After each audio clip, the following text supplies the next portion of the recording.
नाज़रीन बिल्कुल हिन वक्त असी नवाब शाह प्रेस क्लब ॿाहिरां मौजूद आहियूं।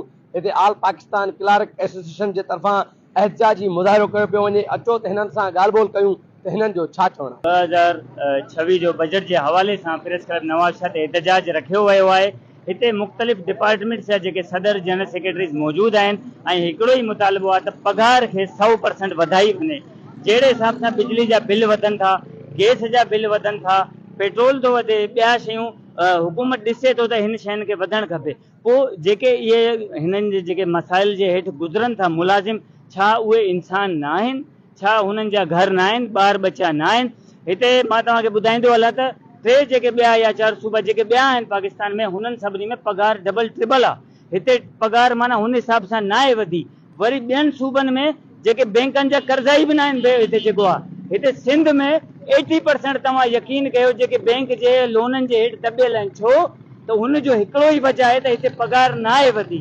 हुकूमत सां असां गुज़ारिश कंदासीं त महिरबानी करे खुदारा 100% वधायो वञे। सदर आसिफ अली ज़रदारी साहब जे शहर में असां मौजूद आहियूं, उनखे अपील कंदासीं। बिलावल भुट्टो ज़रदारी साहब खे अपील कंदासीं हिन बजट में पघार 100% वधायो वञे। गॾोगॾु कारपोरेशन अलाउंस जेको डीसी साहब कमिश्नर साहब साइन करे चुका आहिनि, SNGD सेक्रेटरीट में उहो फाइल पियो आहे, पर हुनजो अञा ताईं क़ाबिल जेको आहे मुतमइन जवाब कोन आयो आहे। जेको एहतजाज मौजूदा महांगाई जे हिसाब सां असां मुलाज़िमनि एहतजाज रखियो आहे त जीअं हिन बजट में असांजी पघार 100% पघार वधाई वञे।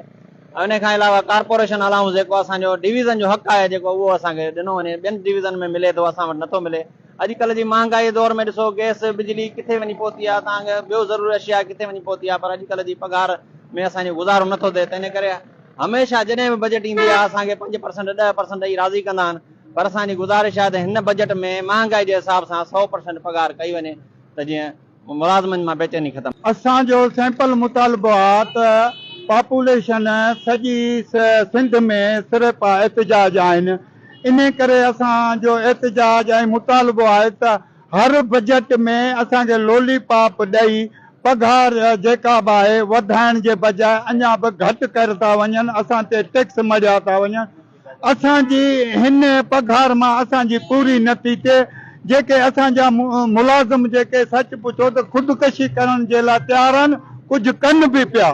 असांजी सैलरीज़ जेके आहिनि से उन हिसाब सां न आहिनि जंहिं हिसाब सां जेके आहिनि से महांगाई वधे पई।